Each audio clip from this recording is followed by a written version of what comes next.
Hello, I'm Donald McIntyre, Newfination.com. This is Newfination Live, and joining us is Mike Hearn, Hi, software developer, Bitcoin Core developer, and also works for Google. Hello, Mike. How are you? I'm good. How are you? Very well, thank you. Thank you very much for doing this. Mike, I saw a video of you doing a presentation in London explaining the future of Bitcoin, and I saw that there's more things that can be done on top of the currency and the network. So I wanted to ask you about that, but before that, can you tell me about your background and how you started with Bitcoin? Yeah, sure. I've been a software developer for quite a long time now. I spent the last 7 years working for Google, various jobs, and I've been involved with Bitcoin for about 3 or 4 years now. I was actually one of the first users ever. I used it back in April of 2009, and I emailed back and forth with Satoshi, and we sent coins to each other. But back then, there was nothing else you could do really except, talk to Satoshi and send coins back and forth with him because there were no users. There were no forums, there was no exchanges, there was thus no exchange rate. Bitcoins were literally priceless, right? Oh, and there was no the client was only for Windows. How, I how many how many users were there in April of 2009? It was like 3 months after the creation of Yeah, Bitcoin. well, I don't know. I mean, it didn't really have any users at all, right? In the sense of people who used it regularly. It had people who discovered the project, downloaded the client, ran it, tested it out, and then stopped it because there was, it was an interesting science experiment at that point, interesting computer science experiment. It did not really, there wasn't anything you could do with coins. There was nothing to buy or do anything with. So like many others, I guess I tried it and I sort of lost interest and I lost my wallet, which had some coins actually. And then around September of 2010, I was reading a story. I think it was even on Slashdot about WikiLeaks and the payments embargo that was being put on them. And someone in the comments mentioned Bitcoin, and I was like, "Oh, I haven't heard anything about that for a while." So I went back and I discovered that, in that span of time, in a bit more than a year, it had become established. People were actually using it. There was a forum, there was a community, and I decided to get back involved. That's so interesting. So when you first started to use it, you were there, one of the only ones with Satoshi. You had a relationship with him? Well, we emailed back and forth. If that's quite a few times. I mean, that's probably the best you can have with this guy in terms of the relationship. That's incredible. And he hasn't appeared anymore. He hasn't sent any emails or communicated in any way. No. And your day job is to work full time at Google. Yeah. And then how is that compatible with being a core developer for Bitcoin? Does that also take a big part of your day? Yeah. I use evenings and weekends for that, and sometimes I'm able to use 20% time, which is where I'm allowed to spend one day a week on things I think are, projects that I think are technologically relevant to the company, and payments clearly is. So that was an easy argument to make, and there's very little direction given to people on what to do with their 20% time. So I use mine working on Bitcoin. Excellent. Well, let's talk about the other applications. Sure. I know, and a lot of people know about the currency, the Bitcoin, and it's also a network with many people participating. Each one has a software, is connected to a network some way or the other. But in that video in London, you explained that there are other applications. You spoke about smart contracts and smart property. Can you tell me what is smart contracts? Yeah, so the term smart contract, it's actually pretty meaningless. It doesn't really mean anything at all, but we use it to refer to non-obvious applications of the Bitcoin protocol. Basically, ways of using the Bitcoin protocol that aren't just sending money from A to B, which is primarily what it's used for today. Um, when Satoshi designed Bitcoin, he wasn't content with just inventing a new way to send money around. He also thought ahead about ways in which you could build programmable money. He created several features which enable that, most of which are unused currently. So the protocol and system has unused features lying within it. Some of those features turned out, in hindsight, to be more useful than others. and smart contracts is what we call applications and technologies built with those features. The features to add more functionality to what the protocol is doing today. Does that, because I know that there is a blockchain, we all share. I have the Bitcoin QT, so we are part of the network. Mm-hmm. How does it work? Is it by adding an instruction to a transaction, to the transaction itself? Well, there are. I mean, so transactions. The transaction data structure has several fields, and different places where you can put data to change its behavior. So the most well-known of this is a scripting language it contains, although it turns out that in practice script is not that useful. I mean, it's better than nothing, so it's great we have it, but a lot of the features that it had, no one has ever even invented a use case for, let alone actually used. So there are other features in transactions which we tend to use more when building contract applications. Example of that would be lock time. Lock time. That is just because you say lock time, that means that I pay something, say I pay to you, but it can be executed next week or something like that. I can set a time. Exactly. You can set a time before which the transaction is not valid. And what other conditions can I add to the transactions? Well, you can add a bunch of conditions. So one of the most useful is actually you can control how the transaction can be edited. So this is very useful for creating group transactions where, normally today a transaction is just one person creates it to send money to someone else. But it's possible for multiple people to cooperate on building transactions. For example, you can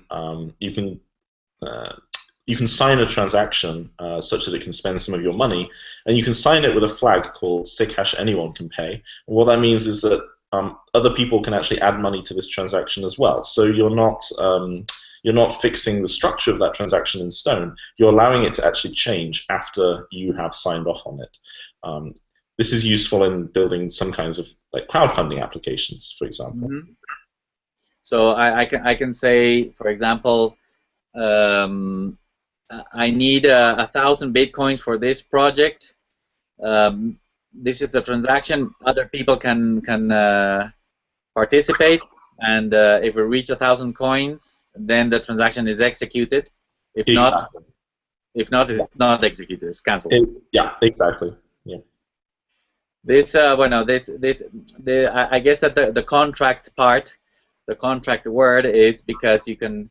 It's like giving you a bill for $10, and I can write on the bill conditions like you can use it if this, if that, if this, if that. And, yeah, exactly. Yeah, contract is maybe a bit of a misnomer. They're called that because that's what Satoshi called them, but it might be more accurate to call them conditional payments of certain kinds. But contracts, maybe it sounds more interesting. Let's go to another interesting word, and that is property, smart property. How would that work? Right, so smart property is something I described, I think, back in 2011, so quite a while ago now. This is somewhat similar to the colored coin concept, but it actually predates the whole notion of colored coins. This is something that came afterwards. Smart property, as I envisioned it, is physical property. It's a physical object that exists in our physical world, in which ownership is controlled by the blockchain. The example I gave in my talk is of a vehicle, like as a car. Mm-hmm. And the idea behind, and basically, for example, in the case of a car, the engine control computer would understand a subset of the Bitcoin protocol. Mm-hmm. And this would allow the car to be traded by using Bitcoin transactions. The point of this is to lower the trust required in any given transaction. So the goal is to make transactions smoother and more reliable. If for example the case of the car, what I see is that today in the Bitcoin network there is property being transferred from one owner to the other. The way I see it, one owner is an address, and then there's like an output and an input of one Bitcoin, say -1, -2, and it transfers to another address. Yeah. And those are the two owners. One was the owner before, and now there's a new owner. do you see that instead of transferring numbers, -1 + 1, you can put Audi XXX, something like that, and transfer the title Yeah, of a car that way? exactly. Yeah, I mean, so when you transfer a Bitcoin transaction today, it transfers as sort of abstract value units that exist only within the Bitcoin system, right? And you're right, you're correct that it's like a transfer of value in a sense, or transfer of property in a sense, but it's not physical property. So the point behind this is that you make a Bitcoin transaction, and the act of making a payment also the property itself, the physical object like the car or whatever, it can actually understand the same Bitcoin transaction that you used to send the money, and you can present that to the object as proof that you now own, that you are now the new owner, right? So it works for objects that have some concept of a lock on them, right? So you can say I'm going to sell you my car, and the person who's buying it from me can write a transaction that the car would understand, which sends money to me, and it also contains an instruction that says, this car is now owned by the new owner. So, Okay. and you can then present the confirmation, the fact that it was in the blockchain to the vehicle, and it says, oh yes, I see now that I have a new owner, and it's atomic, right? The point of this is, if we didn't do this, it would be possible that like two strangers meet to sell a car, and someone says, okay, here's your money, scans it with their phone, presses send, and then the guy is like, thanks for the money, gets in and drives off, right? You don't have any way to stop that. Now, with smart property, you've got a solution to that. It's the act of making the payment actually already transfers control of the car. So the guy, the moment he receives the money, he can no longer drive away. The same transaction has a two-way. It goes one way and then the other at the same time? Yes, exactly. The same transaction that moves the money also changes ownership of the vehicle. And for example, not for example, this is a question. I would be moving a Bitcoin that represents the property of an object, or I would be moving a new piece of information? Well, both actually. So the way the protocol was originally designed back in 2011, when I designed it, you could create outputs in the Bitcoin database. It didn't actually have any value associated with them at all. Now that practice is no longer possible because we didn't, because of anti-denial of service and other reasons. But yeah, so these days you would assign a very small quantity of Bitcoin to represent the car, and you can. It's also possible to embed instructions inside a Bitcoin transaction. So you would not only have a Bitcoin to represent the car, but you would also embed instructions for what the vehicle should be doing, right? So like to tell the vehicle it's got a new owner. If this explodes and a lot of people start registering their assets in the blockchain, and I think it would start to use up the stock of Bitcoins, but maybe that's not a problem because it's divisible by many zeros, no? Exactly. Yes. I mean, there's a lot of resolution in the system. Each Bitcoin is divisible to 100 million 100 million pieces.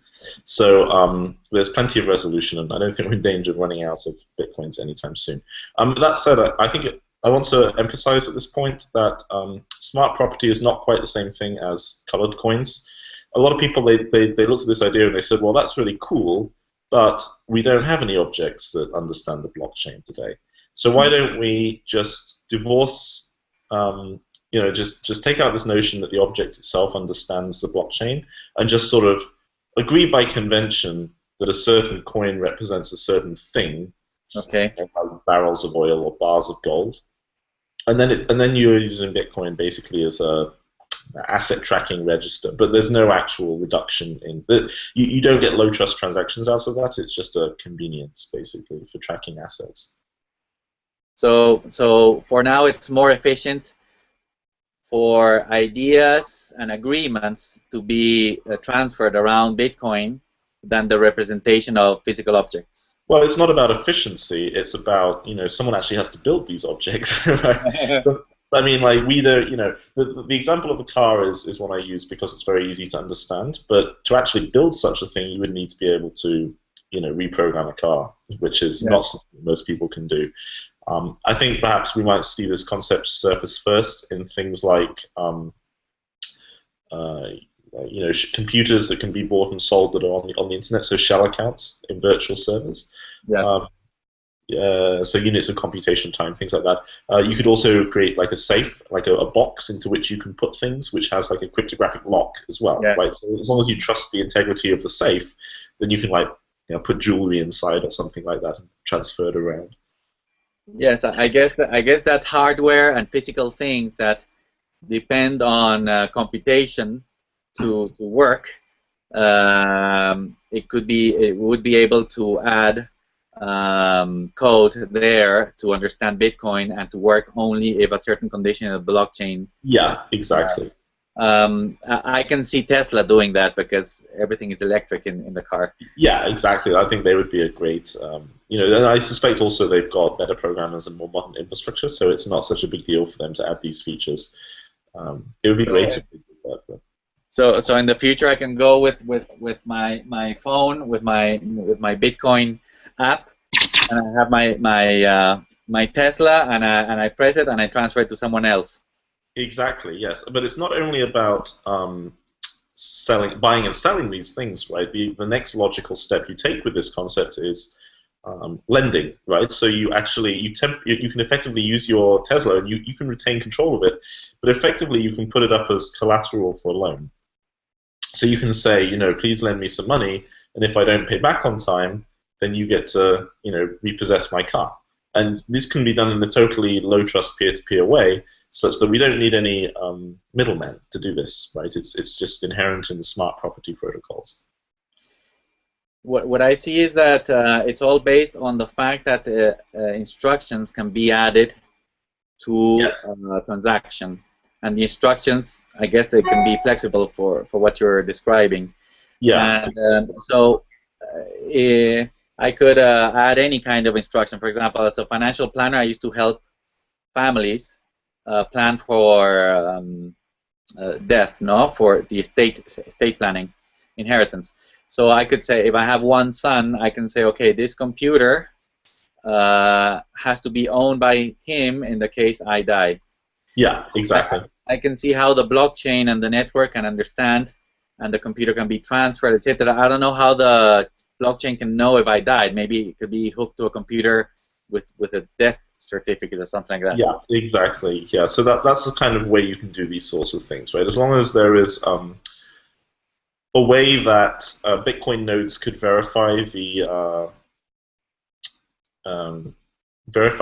authenticity of a statement effectively, then you can do these kinds of things. Bitcoin today is somewhat limited in what conditions it can test, but there are ways to work around that. It's not completely simple, but there are ways to work around that. I think this is incredible because Bitcoin not only in the beginning I just saw it as a new currency, and I said, okay, I'm working with dollars, with banks and brokers. And I'm going to work instead of only dollars with dollars and bitcoins. That happens in Switzerland, for example, multi-currency accounts. But in this case, what I see is that it transforms everything because exactly public registry for houses or cars can be moved totally into a decentralized way also. Yes, exactly. So this is something that many people still don't realize, even though I did my talk a year ago and I've been promoting these ideas for a long time. A lot of people, they only discover these things when they dig really deep. I think one of the things we need to do as a community is surface these ideas more. Like we just put a new page on the website that talks about some of these, but it's still very lightweight sort of material. So we're looking at ways to, build more educational materials in our website. I can see with just by adding instructions to a transaction, and the transaction comes and goes, like you say, you can do lending. For example, I can lend you 10 bitcoins, and in the same transaction, from your wallet to my wallet, there is already a schedule of payments in the future for you to return the money. Yeah, exactly. So this is a topic that I was thinking about a lot back in 2010, 2011, because it became apparent that just creating Bitcoin by itself is not enough. Right? Left to its own devices, Bitcoin would end up devolving back into banking. Because people would want to earn money on their Bitcoins, so they would deposit them with banks that would then loan them out at interest. and we would get exactly the same things happening that did happen with cash, right? People would effectively deposit their bitcoins into the fractional reserve banks in order to earn the interest.